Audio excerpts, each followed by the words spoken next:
Good morning, Radhe Radhe, सत श्री अकाल। मैं एम.के. ओझा सीता देवी स्मारक इंटर कॉलेज से आपका स्वागत अभिनंदन करते हैं। जैसा कि आप जानते हैं, आज आपका इंग्लिश का ये चौथा वीडियो है और प्रोनाउन का ये तीसरा पार्ट है। आज हम आपको बताने वाले हैं रिलेटिव प्रोनाउन में लास्ट टाइम आपको बता दिया था यूज ऑफ दैट का। आज हम प्रयोग बताएंगे कि यूज ऑफ हु। हु आप जानते हैं, एज अगर हु की बात करें तो हु आपका जो है ये प्रोनाउन भी है, ये आपका प्रोनाउन भी है, ये आपका रिलेटिव कंजक्शन भी है। रिलेटिव कंजक्शन तो ध्यान रखिएगा हमेशा, ये रिलेटिव कंजक्शन भी है और प्रोनाउन भी है। तो पार्ट ऑफ स्पीच अगर इसका फंक्शन है तो ध्यान रखिएगा कि हु जो है प्रोनाउन भी है। कौन सा प्रोनाउन? रिलेटिव प्रोनाउन है और रिलेटिव कंजक्शन भी है। तो कंजक्शन कहने का मतलब जो दो सेंटेंसेस को, दो वर्ड को जोड़ने के काम आते हैं उन्हीं को हम कंजक्शन बोलते हैं। तो यहाँ पर रिलेटिव प्रोनाउंस को बारे में हम चर्चा करने से पहले हम चाहते हैं कि कुछ ऐसे एक दो वर्ड हैं जिनके ऊपर हम चर्चा कर लें, उसको क्लियर कर देना चाहते हैं। सबसे पहले ध्यान रखिएगा रिलेटिव प्रोनाउन को पढ़ने से पहले कि ए जो होता है हमेशा इनडिफिनिट होता है और हमेशा आप जानते हैं कि द जो आर्टिकल है ये हमेशा डेफिनिट होता है, ये हमेशा डेफिनिट होता है। तो ध्यान रखिएगा, हमेशा कॉमन एरर से क्वेश्चन आते हैं और इस छोटे से वर्ड से काफी सारे क्वेश्चन बनते हैं। तो ए हमेशा इंडेफिनिट है और हमेशा इंडेफिनिट के साथ अगर आपका इंडेफिनिट लगा है तो कभी भी हु नहीं लगेगा, और जहां पर हु लगा है वहां पर इंडेफिनिट नहीं लगेगा। ध्यान रखना, यानी हमेशा हु। उसका रीजन क्या है? क्योंकि हु ये सब्जेक्ट सर्चिंग वर्ड, हु ये सब्जेक्ट सर्चिंग वर्ड। हु एक ऐसा वर्ड है जो हमेशा सब्जेक्ट को सर्च करता है, ना कि एक वर्ब है। तो ध्यान रखिएगा, ये हमेशा हु जो है वो एक सर्च करता है सब्जेक्ट को, नाउन को या प्रोनाउन को। और दूसरी चीज को ध्यान रखिएगा, आज तक हम पढ़ते हुए आए हैं, लेकिन कंपटीशन में जो क्वेश्चन पूछे जाते हैं उस क्वेश्चन में हमेशा ध्यान रखना, आप नोट करके नियम लिख लीजिए कि हु के साथ हमेशा, ध्यान रखिएगा, हु के साथ हमेशा आपका कभी भी डू, डिड और डज ये नहीं आता। अगर ये आपका लिखा हुआ है तो ध्यान रखिए, कब? जब हम रिलेटिव प्रोनाउन बनाते हैं। जब रिलेटिव प्रोनाउन बनाते हैं तो डू, डिड और डज ये नहीं आते कभी। अगर आते हैं बीच में लिखा हुआ और रिलेटिव प्रोनाउन है तो ध्यान रखना वो हमेशा गलत होते हैं। तो हमेशा याद रखिएगा, इंपॉर्टेंट चीज है कि हु के साथ कभी भी डू या डिड नहीं आते। फॉर एग्जाम्पल अगर आप देख लें कि लिखा हुआ है who do does this work,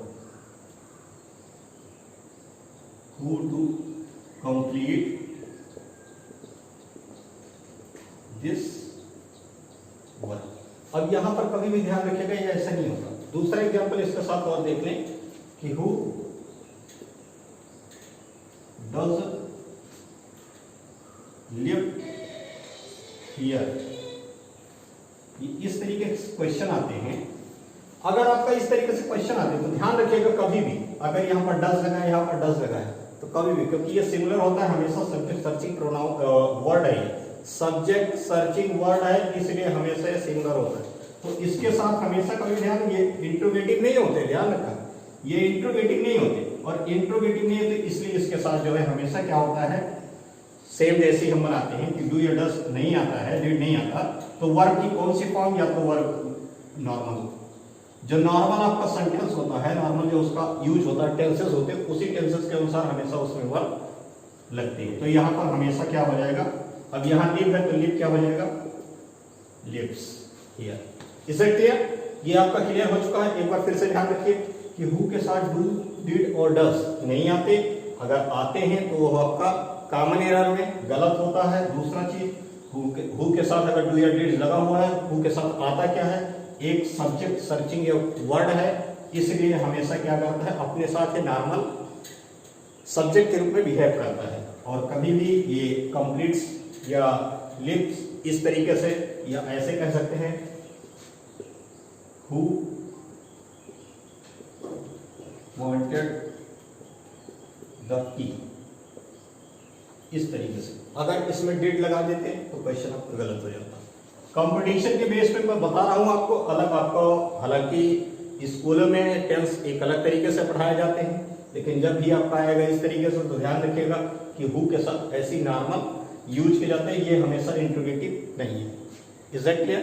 अब आइए आगे बढ़ते हैं कि हम who co as a, who का वैसे रियल जो मीनिंग होता है, इसका मीनिंग हमेशा जब नॉर्मल सेंस में यूज होता है इसका मतलब होता है कौन, लेकिन जब हम रिलेटिव प्रोनाउन पढ़ेंगे तो यह शो करेगा जो या फिर जिसने, हिंदी में लिखा है ताकि आप समझ जाएं।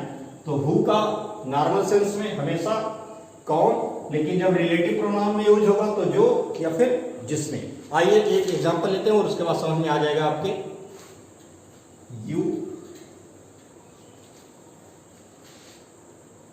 और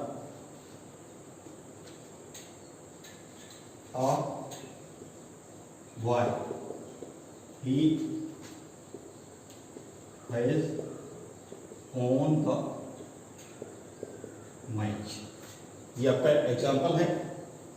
अब इसको अगर हम रिलेटिव प्रोनाउन में अगर कन्वर्ट करें कि इसको हम दो सेंटेंसेस है, एक सेंटेंस आपका ये है, दूसरा सेंटेंस आपका ये है, इन दोनों सेंटेंस को बना करके एक सेंटेंस बनाए तो ये किस तरीके से बनेगा। तो सबसे पहले मैंने आपको वीडियो की स्टार्टिंग में ही बता दिया है कि कभी भी, तो यहां पर रूल नंबर 1 ध्यान रखिएगा हमेशा कि रूल नंबर 1, सेंटेंस को जोड़ने के समय ये आपका देखिए ए क्या है, इनडेफिनिट।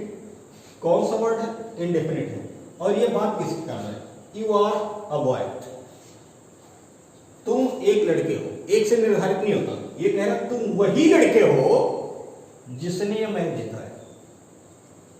अगर ये अलग अलग है तो करेक्ट है, लेकिन अगर इसको हम संयुक्त रूप से इसको कंजक्ट करें तो ध्यान रखना हमेशा ये क्या शो करता है? इनडेफिनिट। हमको बनाना किसमें है? हमको बनाना डेफिनेट में। तो ध्यान रखना ये इस तरीके से बनेगा, you are the boy who has on the match. ये इस तरीके से, ये आपके एग्जाम्पल है। यानी यहां पर आपका करेक्ट इनकरेक्ट क्या है? इस तरीके से इसको नहीं लगाना है क्योंकि ये डिफरेंट नहीं करता। यहां पर ये सेंटेंस क्या बता रहा है? यू आर अ बॉय, आप एक लड़के हैं, कोई भी लड़का हो सकता है, लेकिन यहां पर चर्चा कर रहा है कि तुम वही लड़के हो, तुम वही लड़के हो जिसने मैच जिताया। डेफिनेट है, श्योरली डेफिनेट है, तो ये बता रहा है कि तुम वही लड़के हो जिसने मैच जिताया। इस तरीके से आइए कुछ एग्जाम्पल और लेते हैं और उसके बाद आगे बढ़ते हैं। तो एक एग्जाम्पल और हम लेते हैं कि राजेश इनवाइटेड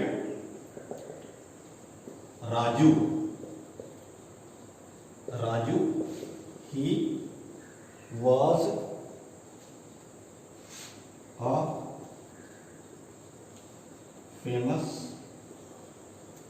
डॉक्टर।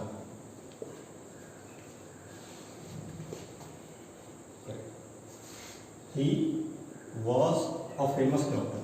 ये इस तरीके से। अब ये सेंटेंसेस आपके दो, इसमें देखिए he was a famous doctor, ये इनकरेक्ट हो रहा है।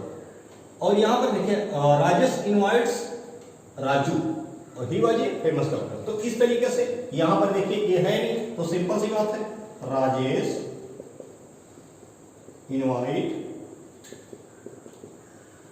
Invited Raju who was a famous doctor। ये इस तरीके से आपके एग्जाम्पल है।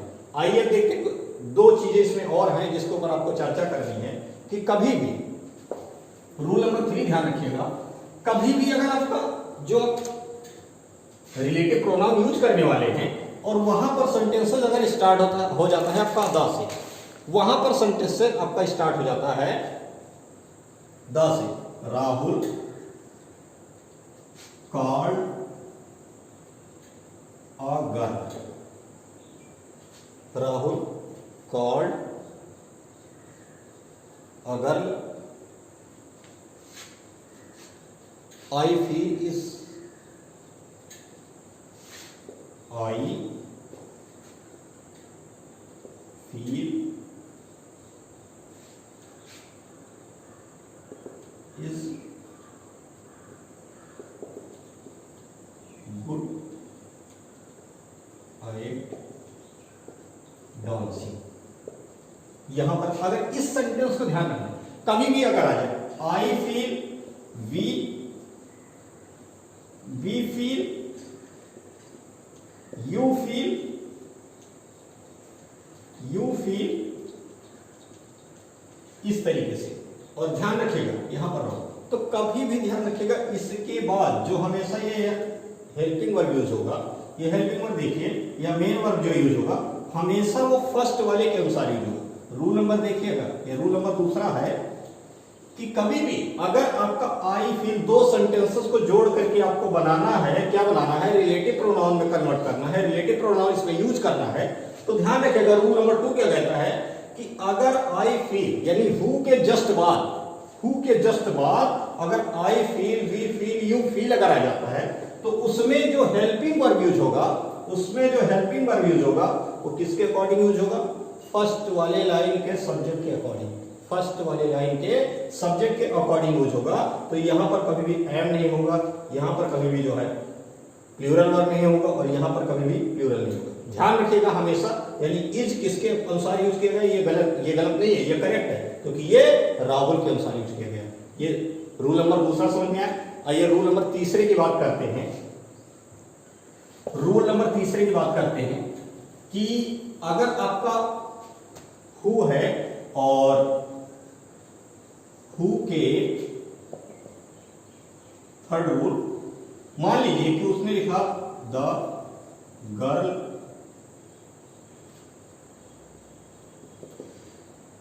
Is very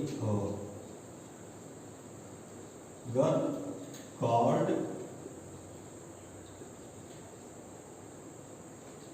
a boy. The girl called a boy. He was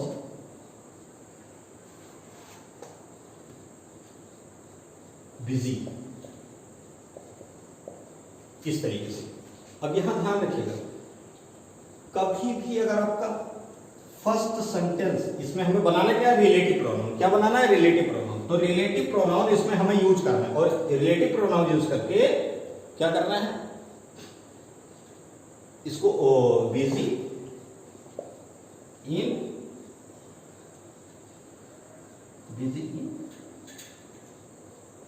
on computer, ये इस तरीके से। तो यहां पर ध्यान रखिएगा, जो यहां पर वाज लगा हुआ है, वाज नहीं लगेगा, हमेशा सिर्फ वर्ब का फर्स्ट, सेकंड, थर्ड फॉर्म जो नॉर्मल फॉर्म रखते हैं वही लगेगा। कभी भी हेल्पिंग वर्ब यानी ऑक्सिलरीज वर्ब नहीं आएंगे, द गर्ल कॉल्ड, और हाँ कब मैंने अभी पहले बताया कि definite word the boy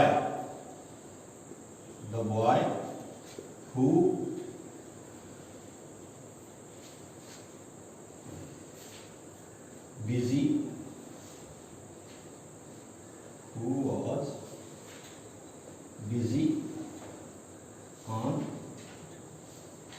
computer, इस तरीके से। ये इस तरीके से आपका है कि वो क्या कर रहा है, वो कंप्यूटर पे या फिर वर्क कर रहा है, या तो यहां पर वर्क वाज हटा करके अगर ये बिजी नहीं होता, यहां पर वर्क होता, वर्क ऑन कंप्यूटर, वर्क तो यहां हो जाएगा वर्किंग ऑन कंप्यूटर। इस तरीके से आपके क्या हो जाएंगे, वर्किंग ऑन कंप्यूटर। समझ गए? तो ये आपका प्रोनाउन का हु का प्रयोग आपका रिलेटिव प्रोनाउन में किस तरीके से कौन कौन से रूल फॉलो होते हैं उसके ऊपर चर्चा की गई है। अगले वीडियो में हम प्रोनाउन के जो बाकी बचे हुए हैं वर्क है उसके ऊपर चर्चा करेंगे। बहुत बहुत धन्यवाद।